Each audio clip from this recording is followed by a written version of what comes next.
Bismillahirrahmanirrahim. Assalamualaikum warahmatullahi wabarakatuh. Waalaikumsalam warahmatullahi wabarakatuh. Innal hamdalillah nahmaduhu wa nasta'inuhu wa nastaghfiruh wa natubu ilaihi min shururi anfusina wa min sayyiati a'malina may yahdihillahu fala mudilla lahu wa may yudlilhu fala hadiya lahu. Asyhadu an la ilaha illallah wahdahu la syarika lah wa asyhadu anna Muhammadan abduhu wa rasuluh la nabiyya wa la rasula ba'dah. Qala Allah ta'ala fil Qur'anil Karim ba'da an a'udzu billahi minasy syaithanir rajim. Ya ayyuhalladzina amanu taqullaha haqqa tuqatih wa la tamutunna illa wa antum muslimun. Wa qala Rasulullah sallallahu alaihi wasallam min husni islamil mar'i tarkuhu ma la ya'nihi. Rabbana zidna ilman warzuqna fahman. Allahumma innana nas'aluka ilman nafi'an wa rizqan thayyiban wa amalan mutaqabbalan. Allahumma anfa'na bima 'allamtana wa 'allimna ma yanfa'una wa zidna ilman ya 'alim. Subhanaka la ilma lana illa ma 'allamtana innaka antal 'alimul hakim. Kaifa halukum? Bi khair. Apa kabar semuanya? Bi khair. Bi khairin walhamdulillah. Alhamdulillah, barakallahu fikum. Dengan izin Allah, Allah Ta'ala mudahkan gerak langkah kaki kita. Allah berikan kesabaran bagi kita dalam menuntut ilmu. Hal ini sebagaimana pesan Nabi kita Nabi Muhammad SAW, innamal ilmu bitta'allum.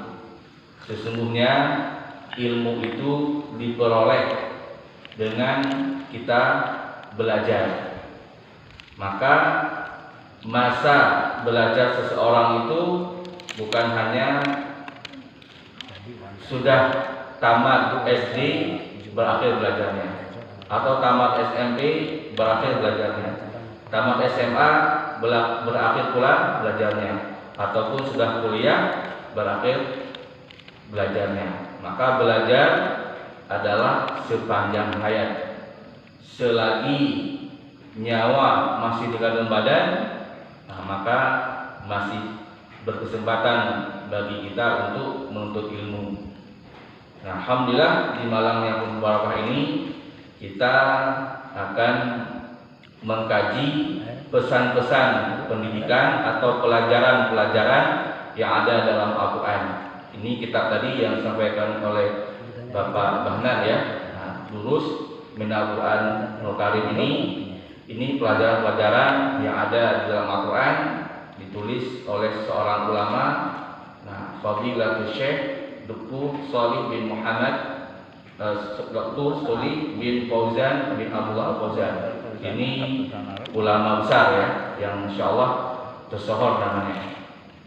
Nah, kita awali di bab yang pertama. Qala al-muallif. Nah, penulis kitab ini memulai bab yang pertama, ad-darsul al-awwal, pelajaran yang pertama. Nah, at-tauhidu fil Qur'anil Karim. Nah, pelajaran yang pertama adalah tauhid, persoalan tauhid di dalam Al-Qur'anul Karim. Nah, kenapa perkara tauhid ini yang disebutkan terlebih dahulu dibahas? Karena dengan tauhid itu Allah Ta'ala menciptakan jin dan manusia. Allah juga menciptakan surga dan neraka. Persoalan tauhid juga, Allah mengutus para rasul. Begitu juga Allah menurunkan kitab. Nah, ini sebagai panduan bagi hambanya. Nah, kemudian ahammiyatul tauhid wa aqibatul i'radi anhu. Nah, pentingnya mempelajari tauhid dan konsekuensi menolaknya. Nah, qad yaqulu qail wa qad qila hadza ma balakum daiman tahtamuna bi tauhid wa tuksiruna al-kalam fi. Nah, kemudian ada yang mengatakan, nah, mengapa kalian selalu konsentrasi di bidang tauhid, nah, dan waktu siru dan memperbanyak perkataan atau pelajaran, pengkajian, pembahasan di dalamnya. Mengapa pelajaran tauhid ini yang paling banyak dibahas, dan juga persoalan tauhid ini yang paling banyak dikaji. Nah, kemudian wala tatanawaluna qadayal muslimin fil waqtil hadir. Sementara kalian tidak memperhatikan kondisi kaum muslimin pada masa kini. Nah, ini penulis kita mengatakan, nah, alladzi yuqatiluna wa yusharriduna fi ardi wa tulaqahum daul kufar fi kulli makan.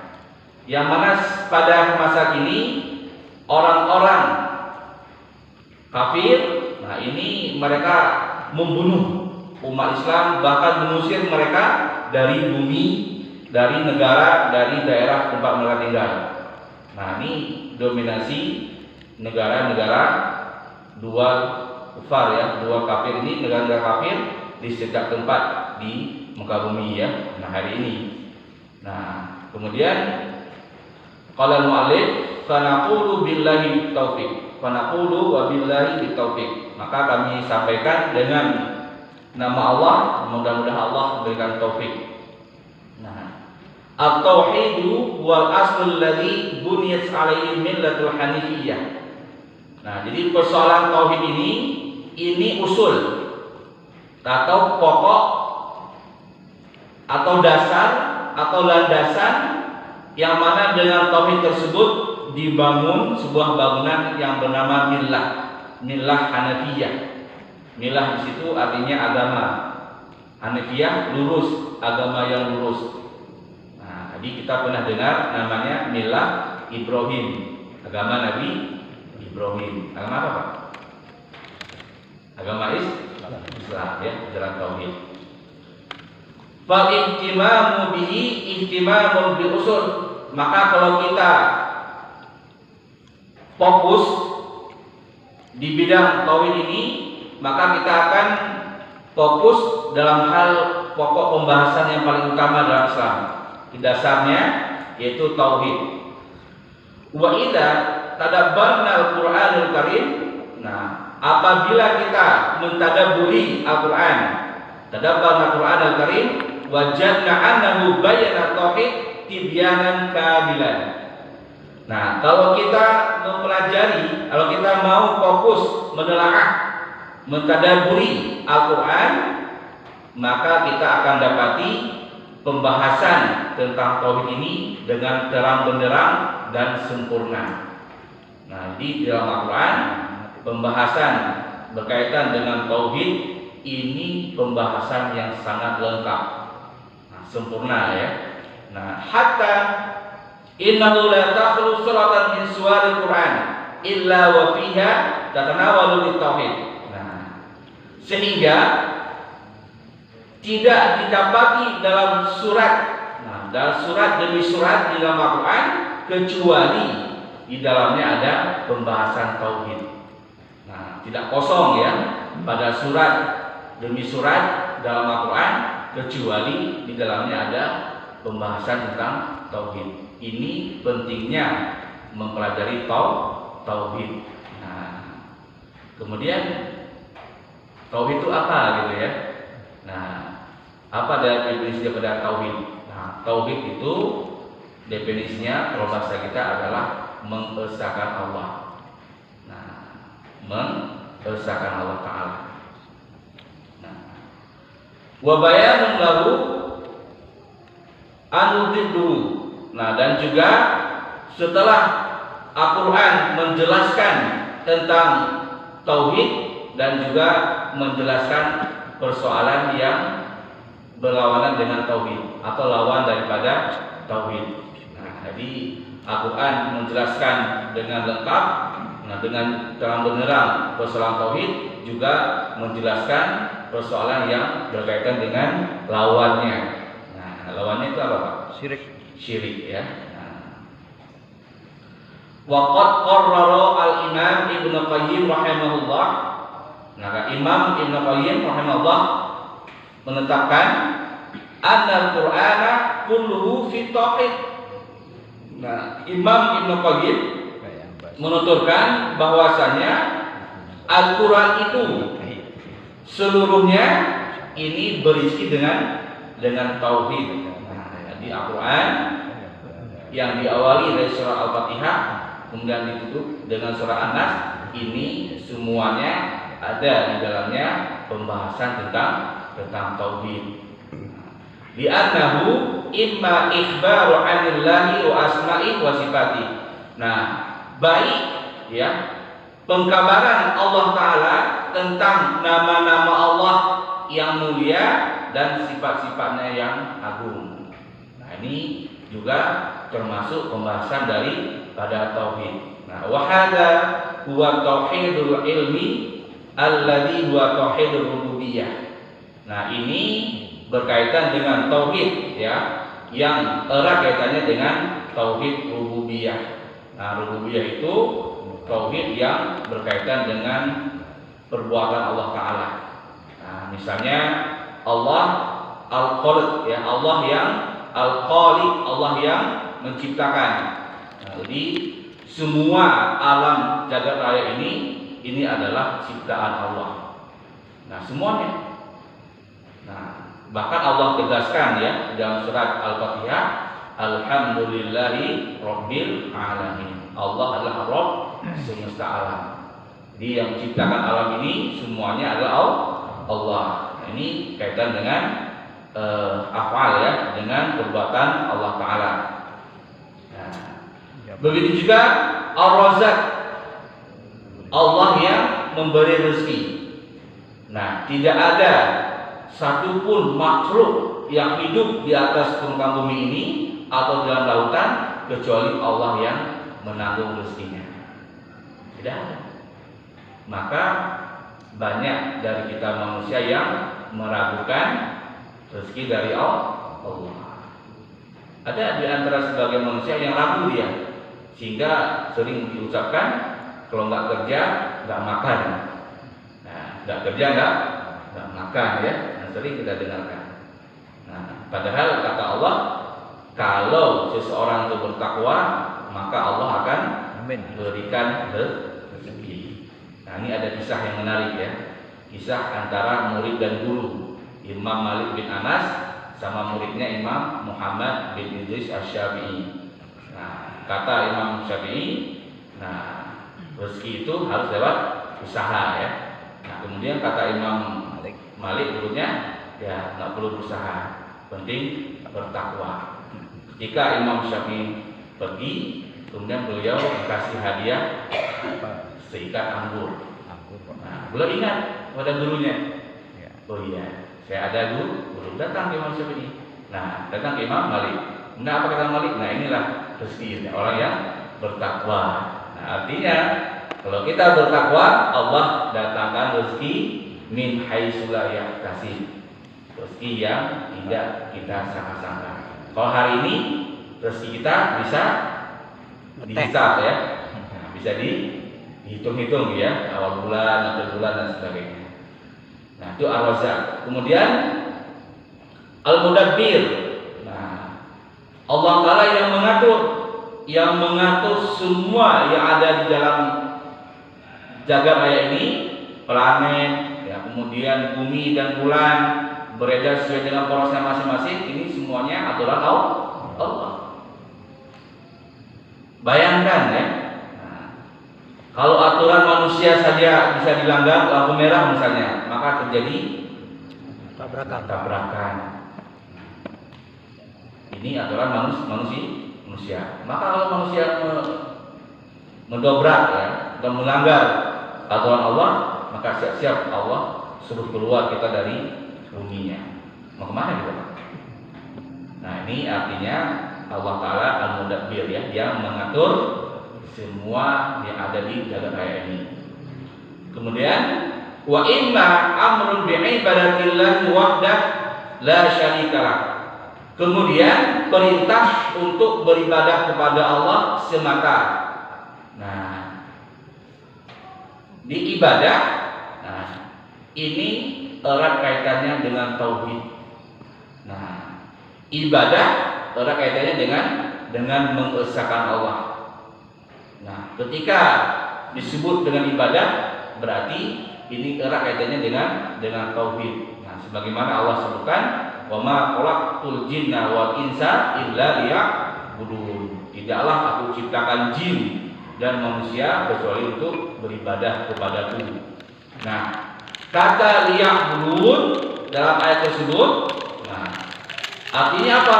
Biwahidun, yaitu mentauhidkan Allah. Maka ibadah erat kaitannya dengan tauhid, mengesahkan Allah Ta'ala, dan tidak ada sekutu baginya. Nah, kemudian wa nabba'an asyirk. Nah, kemudian Allah melarang, mewanti-wanti, nah, untuk menghindari yang namanya syirik. Nah, syirik ini sesuatu perbuatan ya yang menyekutukan Allah. Nah, wa hadza huwa tauhidul amali at-talabi wa huwa tauhidul uluhiyah. Nah, tauhid ibadah ini, yang berkaitan dengan ibadah ini juga disebut sebagai tauhid uluhiyah. Nah, yang berkaitan dengan uluhiyah, ibadah seorang hamba kepada Allah. Wa imma amara bi ta'atillahi wa imma amara bi ta'atillah wa ta'atir rasulih. Nah, kemudian adapun ketika Allah memerintahkan untuk taat kepada Allah dan juga taat kepada Rasulnya Sallallahu Alaihi Wasallam, Nabi Muhammad Sallallahu Alaihi Wasallam. Wa nabba'an maksiyatillahi wa maksiyati Rasulih Sallallahu Alaihi Wasallam, dan juga melarang ya bermaksiat kepada Allah dan juga bermaksiat kepada Rasulnya. Nah, maksiat kepada Allah diantaranya adalah enggan menunaikan perintah Allah.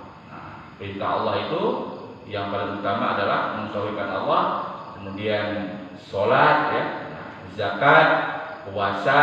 Nah, ini diantara perintah Allah. Wa maksiyati Rasul. Nah, dan juga bermaksiat kepada Rasul. Nah, bermaksiat kepada Rasul ini maksudnya tidak mengerjakan apa yang diperintah oleh Nabi Muhammad SAW. Wahada min huquqit tauhid. Nah, ini adalah diantara hak-hak tauhid ya. Nah, jadi taat kepada Allah dan juga taat kepada Rasul. Wa malaikatihi, dan juga kepada para malaikatnya. Nah, wa imma ikhbaru amma a'dallahu lil muwahhidin minan ni'am wal fawz wan najah wan nasr fid dunya wal akhirah. Dan Allah Ta'ala juga memberi kabar tentang yang Allah menyiapkan bagi orang-orang yang bertauhid ini berupa kenikmatan. Nah, kenikmatan diantaranya Allah menyediakan surga, tempat nikmat yang tiada tara. Wal fauz, dan juga sukses ya. Nah, wal fauz wan najah. Nah, orang yang bertauhid itu, nah ini orang-orang yang sukses. Nah, sukses di sini sukses dalam rangka dia tunduk dan patuh kepada perintah Allah. Ketika dia tunduk dan patuh kepada Allah, Allah akan berikan kesuksesan bagi hambanya. Nah, maka kalau kita diperintah oleh Allah untuk sholat, maka sholat itu kunci sukses kita seorang muslim. Nah, kita diperintahkan sholat tepat waktu, 5 waktu dalam semalam. Ini kunci sukses kehidupan seorang muslim. Maka kalau sholat kita bolong-bolong, nah itu juga kehidupan kita bolong-bolong juga. Nah, apalagi kita nggak sholat. Nah, maka jangan berharap Allah memberikan kesuksesan bagi kita. Maka bersyukur kita pada Allah. Allah gerakkan langkah kaki kita, Allah mudahkan kita untuk menuju masjid. Nah, meskipun kondisi fisik kita lemah ya. Nah, ini luar biasa kasih Allah Taala kepada kita. Nah, wan nasru fid dunya wal akhirah, dan Allah juga memberikan pertolongan kepada orang yang bertauhid baik di dunia dan di akhirat kelak. Nah, orang-orang yang bertauhid ini orang-orang yang ditolong oleh Allah. Nah, au ikhbarun amma hal bil musyrikin minan nikal fid dunya wal akhirah. Nah, atau ya kabar tentang kondisi keadaan orang musyrik ini nanti di dunia maupun di akhirat. Nah, orang-orang musyrik orang-orang yang menyekutukan Allah. Jadi syirik itu perbuatan menyekutukan Allah, musyrik adalah orangnya, pelakunya. Jadi Allah juga memberikan kabar tentang pelaku kesyirikan. Nah, ini baik di dunia maupun di akhirat. Au ikhbaru amma halil hal bil musyrikin minal nikal fid dunya wa ma adalahu fil akhirah minal azabid daim wal khulud wa mu'abbad di jahannam. Nah, Allah Taala juga dalam Al-Qur'an memberi kabar tentang kondisi orang musyrik di dunia, dan Allah menyiapkan bagi mereka di akhirat berupa azab.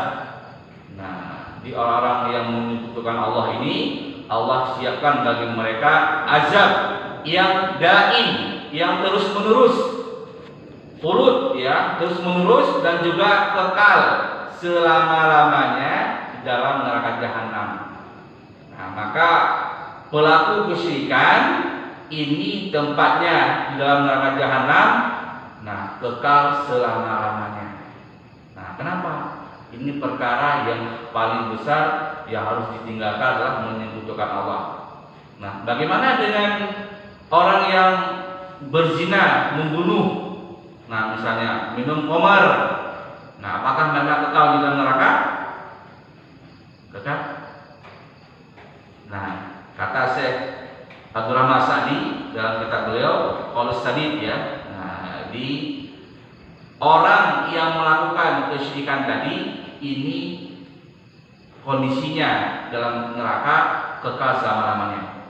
Nah, ini perbuatan yang tidak beradab kepada Allah ya. Nah, adapun tadi orang yang membunuh, kemudian orang yang berzina, tetap dianggap dosa besar, dihukum oleh Allah sesuai dengan dosanya. Namun apabila ada sebiji zarah nikmat iman yang ada di dadanya, maka Allah keluarkan dari neraka. Nah, jangan dibayangkan Pak, kalau neraka itu siksaannya ringan ya, yang dibayangkan. Nggak apa-apa lah masuk neraka duluan gitu ya. Nah, nanti kalau kita ada iman diangkat oleh Allah masuk surga. Nah, ketahuilah ya, dalam riwayat disebutkan azab neraka yang paling rendah itu adalah ketika seseorang memakai terompah, memakai sandal. Nah, pakai sandal kemudian mendidih otaknya itu Pak. Itu yang paling rendah. Pernah itu melihat air mendidih? Itulah otak itu mendidih. Seperti itu terus selamanya itu Pak. Selamanya, nggak ada ujungnya. Nah, ini azab yang diberikan kepada orang yang paling ringan ya. Azab yang paling ringan penduduk neraka. Nah, salah satunya nanti azab ini diberikan kepada Abu Thalib ya, paman Nabi. Itu dalam riwayat dijelaskan demikian. Kemudian wahada fiman haqqaqal tauhid wa fiman ahmal tauhid. Nah, ini juga konsekuensi ya, konsekuensi tauhid dan juga bagi siapa saja yang menolaknya. Nah, di orang yang bertauhid tadi ini akan diberikan kabar gembira oleh Allah, nah, berupa balasan surga. Sementara orang yang menolaknya, mengingkarinya, nah orang yang berkesyirikan, Allah berikan kabar gembira berupa neraka. Nah kemudian berikutnya, idzan fal Qur'anu kulluhu yaduru ala tauhid. Nah, kalau demikian, maka Al-Qur'an itu seluruh isi Al-Qur'an yang terdiri dari 30 juz, 114 surat, 6.234 ayat ya. Nah, ini semuanya berkaitan dengan tauhid. Nah, wa anta kata beliau, idza ta'amalta suwaril makkiyah tajidu qalibiha. Nah, dan engkau idza ta'amalta, jika engkau merenungi atau memperhatikan dengan seksama surat-surat makkiyah. Nah, surat-surat yang turun di Mekah, tajidu ghalibuha fit tauhid. Nah, engkau akan dapati surat-surat makkiyah itu ghalib ya, secara keseluruhan ini bicara masalah tauhid. Nah, jadi surat atau ayat-ayat yang turun di Mekah dinamai makkiyah, ini secara umum isinya berisi tauhid. Nah, contohnya nanti di juz 30 ya. Juz 30 itu banyak surat makkiyah. Neraka semua isinya. Itu isinya surga dan neraka ya. Nah, li'anna nabiyya sallallahu alaihi wasallam nakatha fil Makkah salasa asyrah sana. Nah, karena Nabi ya, tinggal di Mekah itu selama 13 tahun. Yad'u ila tauhid. Nah, yang mana Nabi selama 13 tahun tinggal di Mekah, beliau mendakwahkan kaumnya, menyuruh penduduk Mekah itu untuk bertauhid. Nah, wa yanha anisyirki, dan Nabi juga melarang dari perbuatan syirik. Nah, kita tahu Pak, di dalam sirah Nabawiyah disebutkan jumlah patung yang ada di Ka'bah itu berapa? 360. Itu yang besar-besar. Yang besar ya. Di antaranya ada 4 lagi nanti yang lebih besar itu. Nah, Kubal ya, ada Lata, Uzza, ini yang paling besar. Nah, ini ketika Nabi diangkat oleh Allah menjadi Rasul, dari Nabi dan Rasul, maka beliau mendakwahkan kaumnya untuk mentauhidkan Allah, mengesahkan Allah Ta'ala. Nah, ma nuzilat alaihi aqlabal faraid min zakat wasiyam wal hajj wa ghairi dzalik min umuril halal wal haram. Nah, maka tidaklah diturunkan di Makkah itu yang berkaitan dengan faraid, perintah-perintah secara umum, enggak ada di Mekah. Contohnya perintah zakat turunnya di mana? Madinah. Di Madinah. Perintah haji Madinah. di Madinah. Nah, perintah sholat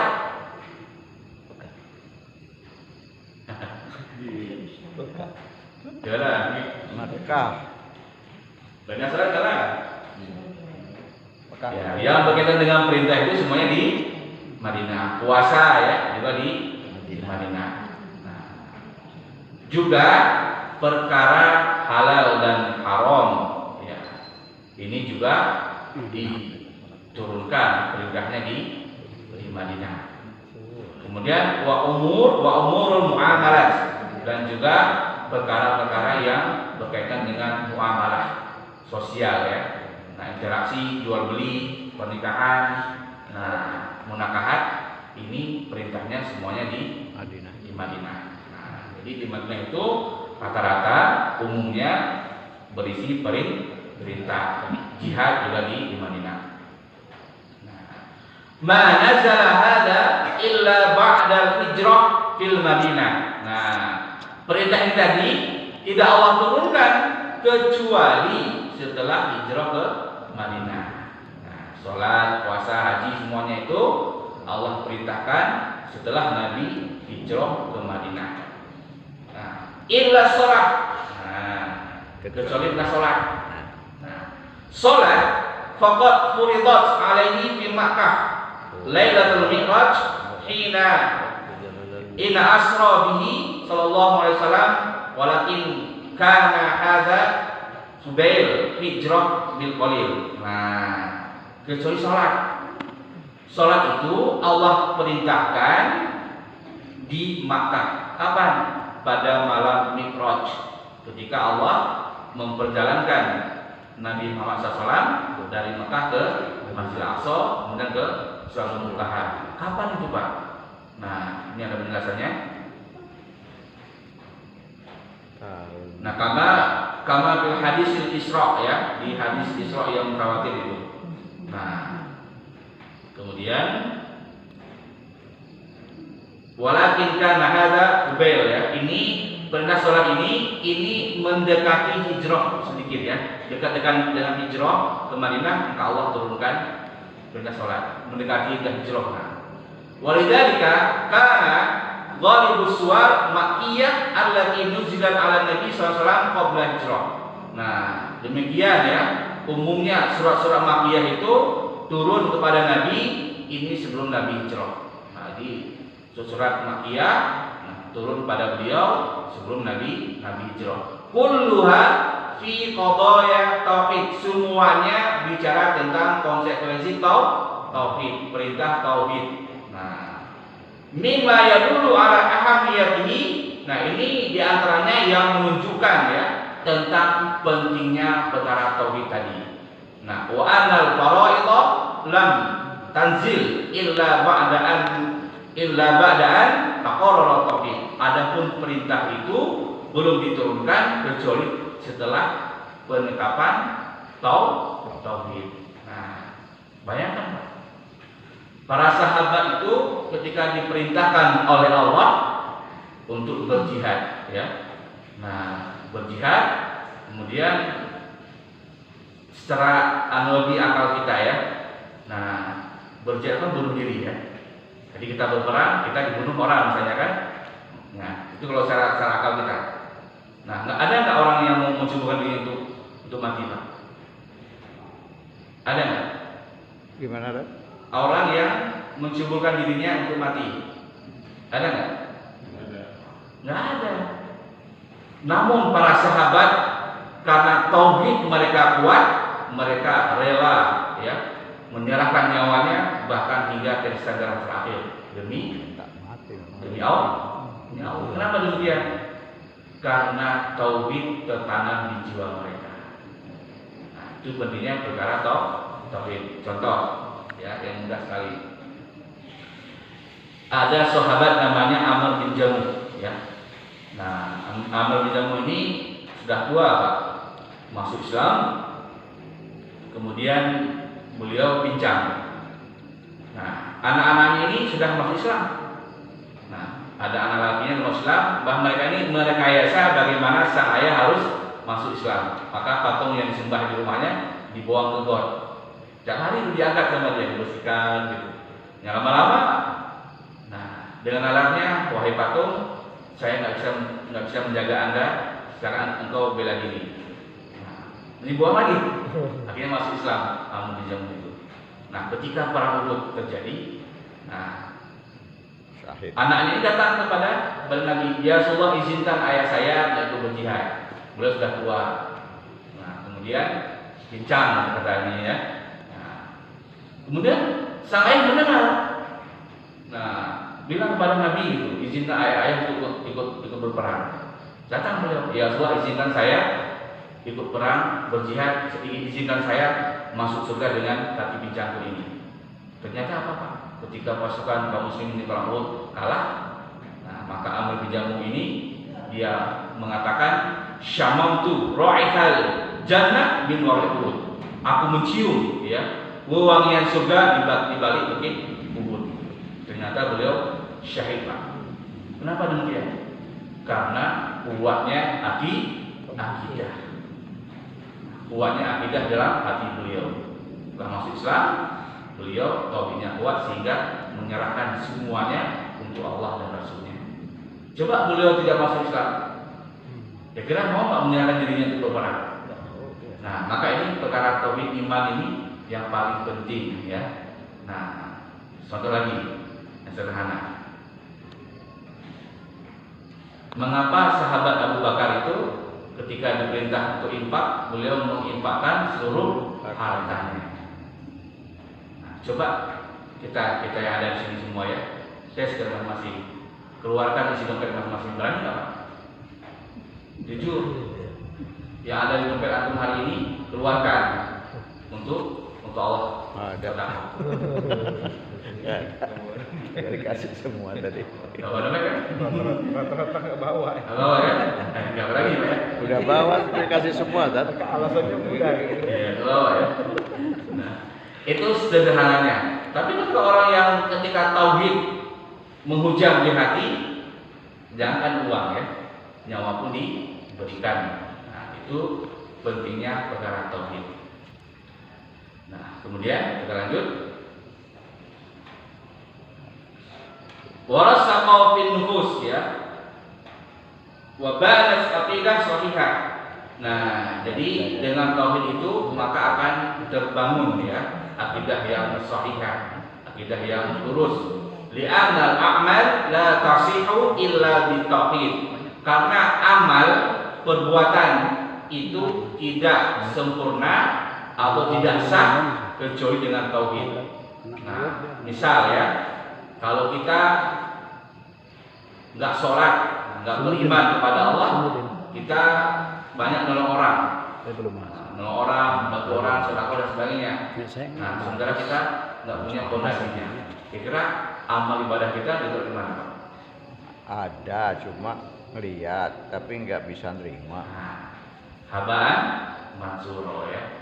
Kayak orang-orang kafir itu, orang-orang non-muslim, ketika mereka berinfak, membantu itu, mereka Allah berikan jazak balasannya. Nah, ketika di akhirat mereka tidak bisa ngambil Pak, karena tidak ada Passwordnya. ya, tidak ada tauhid di dalamnya. Ada password. Li'anal a'mala la tasihu illa bitauhid. Maka amal perbuatan itu tidak sah kecuali dengan tauhid. Wala tuassisu illa ala tauhid, dan juga tidak dibangun amal itu kecuali atas dasar tauhid. Contoh ya, kita sholat 5 waktu hari ini karena perintah Allah, karena ada iman di hati kita. Kita hari ini malam ini datang ke sini di masjid ini jauh-jauh dari rumah kita, kondisi hujan, kemudian dingin karena iman. Coba kita nggak dipupuk iman di dalam hati kita, rumah dempet dengan masjid, nggak mau sholat di masjid. Benar apa? Pak? Rumah dekat masjid, nggak mau sholat di masjid karena dirinya tidak dipupuk imannya kan.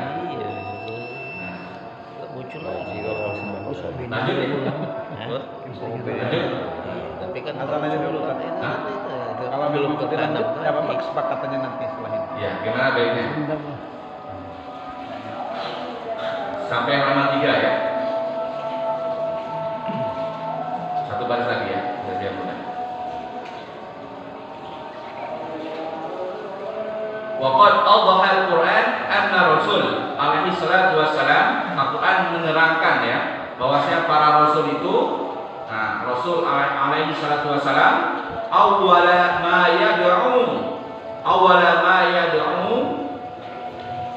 da'watahu bid-da'wah ila tauhid.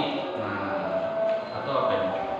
Awwala ma yabda'una da'watahum bid-da'wah ila tauhid qabla kulli syai'in. Nah, jadi para nabi dan rasul itu memulai dakwahnya dengan dakwah tauhid sebelum memulai segala sesuatu.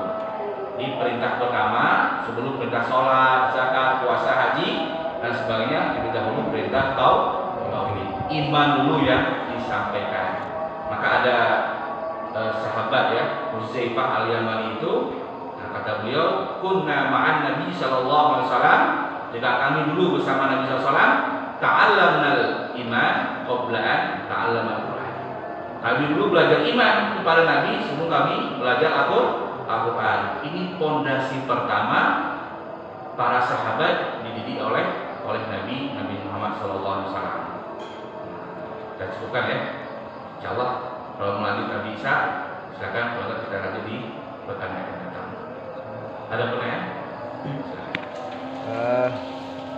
Saya pernah baca Sirah Nabawiyah. Itu kalau tidak salah itu walaupun musyrik di Mekah itu mereka kan haji juga. Saya lihat, saya baca bahwa Abdul Muthalib itu melayani orang-orang yang berhaji di sana kan, memberi minum, memberi makan. Cuma mungkin belum ada perintah haji, tapi hajinya kan ada kan. Tapi mereka kan sebetulnya percaya pada Allah itu, ada Allah itu. Cuma ada yang disembah selain Allah di situ. Gimana Ustaz? Baik. Alhamdulillah wassalatu wassalamu ala Rasulillah.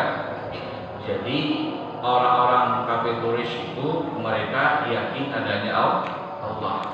Dalam hal tauhid rububiyah, penciptaan itu mereka paham Pak. Yang beri rezeki mereka siapa? Yakin mereka Allah Ta'ala. Cuma mereka ini syiriknya dalam hal tauhid rububiyah, dalam ibadah. Mereka itu nggak pede kalau nggak lewat menyembah patung dulu untuk menyembah Allah. Jadi menyembah patung itu sebagai perantara agar mereka dekat dengan Allah. Itu syirik mereka dalam hal tauhid rububiyah, dalam hal ibadah. Nah, adapun Abdul Muthalib ini dikenal sebagai orang yang memberi minum orang-orang haji ya. Nah, memang orang-orang Mekah, orang Quraisy itu terkenal dengan jud, Pak. Jud itu suka menolong, dermawan bahasa kita, dermawan. Nah, haji pada masa jahiliyah itu haji dalam keadaan telanjang. Nah, kalau siang hari laki-laki, kalau malam hari perempuan. Nah, itu atau sebaliknya ya, di dalam hajinya dalam keadaan tidak berpakaian. Maka ketika Islam datang ini dihapus. Nah, Islam datang dihapus. Kemudian ada juga nanti dalam masa jahiliyah itu, nah, orang-orang kafir Quraisy mereka dikenal dengan orang yang punya nilai harga diri ksatria. Nah, dan mereka sangat menjunjung tinggi kebenaran. Nah, beda Islam juga nanti dilanjutkan. Nah, juga orang-orang kafir Quraisy juga suka menjamu tamu, Pak. Nah, juga dalam Islam juga tetap dilanjutkan. Cuma nanti kalau bahasa kita mudahnya diislamisasi gitu ya. Nah, ada nilai keislamannya. Nah, ini di orang-orang sebelum Nabi Muhammad diutus ya, mereka berada di tingkat yang super-duper kejalihan. Nah, bagaimana hisab mereka nanti? Hisab mereka setelah kepada Allah. Hisab mereka ya. Saya penjelasan yang kita terima itu hanya mereka itu syirik nyembah patung gitu aja. Padahal kan sebetulnya mereka percaya ada Allah itu kan. Betul itu. Betul Pak. Mereka yakin Allah. Kalau percaya pada Allah. Nah, Allah yang menciptakan, yakin mereka Pak. Nah, dalam hal rububiyah itu mereka yakin. Cuma tadi menyembah patung itu nggak pede mereka. Karena dalam surah Az-Zumar disebutkan untuk mendekatkan diri kepada Allah itu lewat perantaraan. Nah, maka nanti dalam pembahasan tauhid itu ada pembahasan tawasul. Nah, tawasul yang dibolehkan dan tawasul yang dilarang. Nah, kalau hari ini banyak orang melakukan tawasul yang dilarang. Apa bedanya dengan orang musyrik zaman dulu? Sama. Nah, itu Pak. Yang beda konteks waktu dan patungnya aja yang beda. Allah. Cukup ya? Ya. Baik, mudah-mudahan Allah Ta'ala berikan kita ilmu yang bermanfaat. Allah Ta'ala membersihkan pemahaman kita ya dari kesyirikan, virus kesyirikan, menjadikan kita orang yang muwahhid, orang yang bertauhid. Nah, Allah alam bisawab. Tadi alhamdulillah dan doa kafaratul majlis. Subhanallahumma rabbana bihamdika asyhadu an la ilaha illa anta astaghfiruka wa atubu ilaik. Aku lakum assalamualaikum warahmatullahi wabarakatuh.